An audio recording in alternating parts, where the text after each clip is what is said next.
bawal manalangin sa loob ng 1 buwan. Pinahintulutan yun ni Cyrus. Ngunit alam niya hindi tayo susunod. Nilin lang nila ang hari dahil hangad nilang mapantayan ang kanyang kapangyarihan.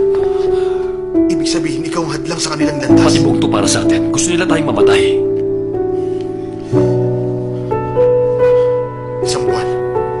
Anong balak mo? Hindi ko alam. Basta hindi ako mabubuhay nang hindi nananalangin sa Diyos.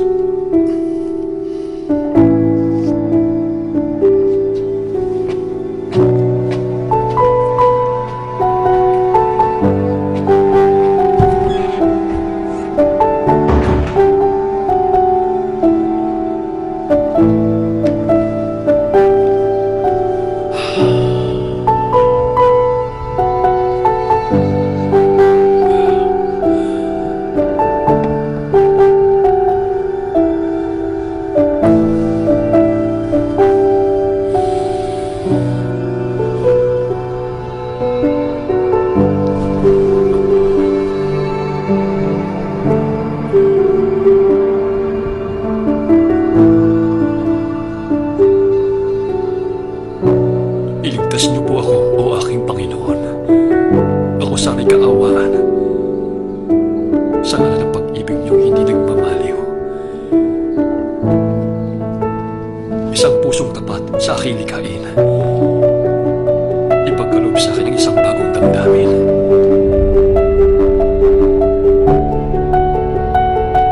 Sa inyong harapan, huwag akong alisin. Espiritu ang papaghariin. Ipadama sa akin ang galak na dulot ng inyong pagliligtas. Sa galak at tuwa, ako ay puspusin. Muling ibalik ang galak sa akin.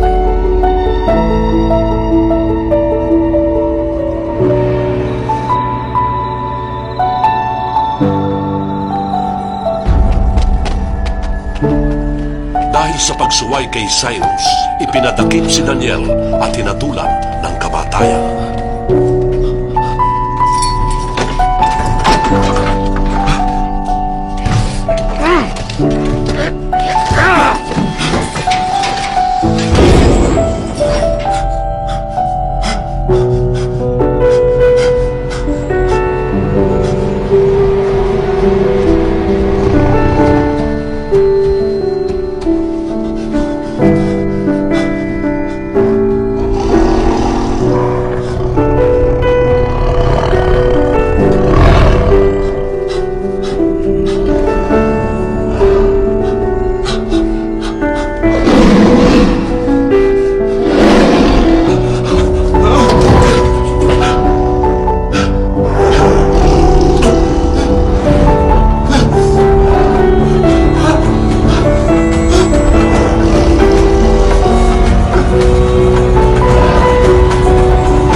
Iligtas niyo ako, O Diyos. Ako'y kaawaan. Sa ngalan ng inyong pag-ibig na hindi nagmamaliw.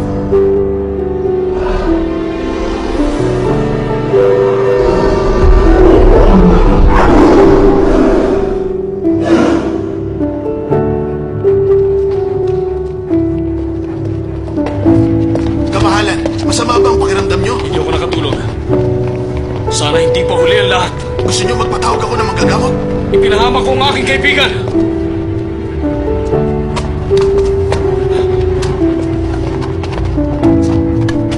Buksan ang pinto.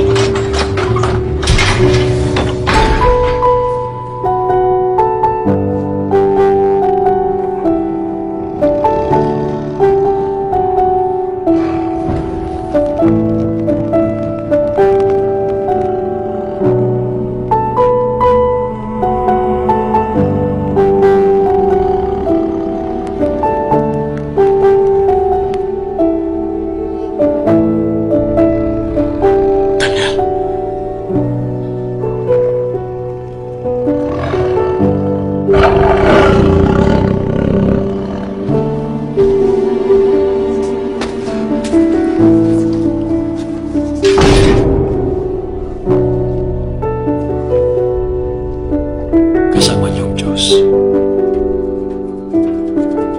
Totoo ang Diyos mo. Siya ang nagligtas sa'yo. Papa,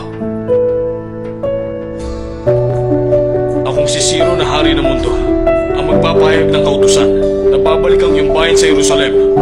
Malulugod ang kanilang Diyos. Nakakalungkot lang dahil wala na silang templo upang siya ay sambahin.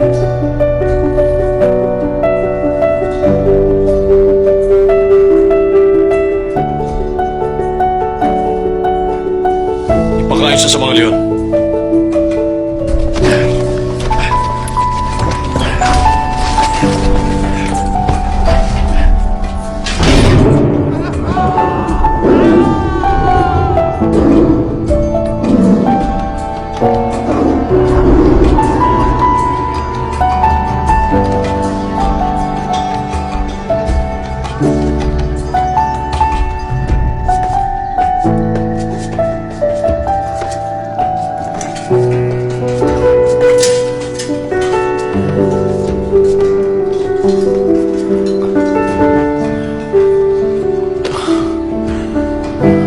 Alam mo ba kung ano to?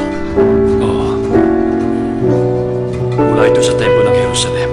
Napakaganda. Hindi ko pa ito nakikita ang ginamit. Mananatili ito sa Babylonia. Hindi ko na makikita ang gagamitin ito. Gagamitin niya ng mga anak natin. Pag muling naitayo ang ating templo at muling nakabangon ang ating bansa, tapos na ang paghihirap natin. May gusto ba akong ipakita sa'yo? Sumama ka sa akin.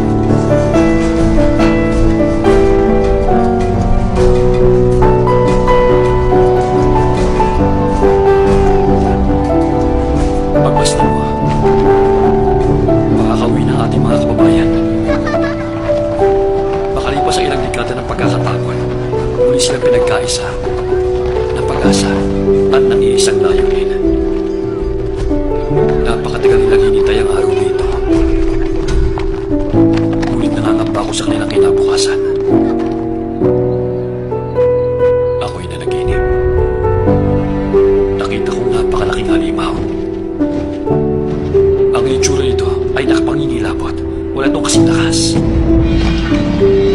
Taglay nito ay mga bakal ng ngipin. Nilamon nito ang buong mundo. Ngunit hindi tayo pababayaan ng Diyos. Nakita kong isang bagong pinuno. Sa aking panaginip, nakita kong isang lalaki tila anak ng tao na bumabang nakasakay sa ulap. Binigyan siya ng kapamahalaan, ng karangalan at ng kaharian. Lahat ng bansa at lahat ng lahi ay sasamba sa kanya. Hindi pa ito ang katapusan, Azarias. Ito pa lang ang simula.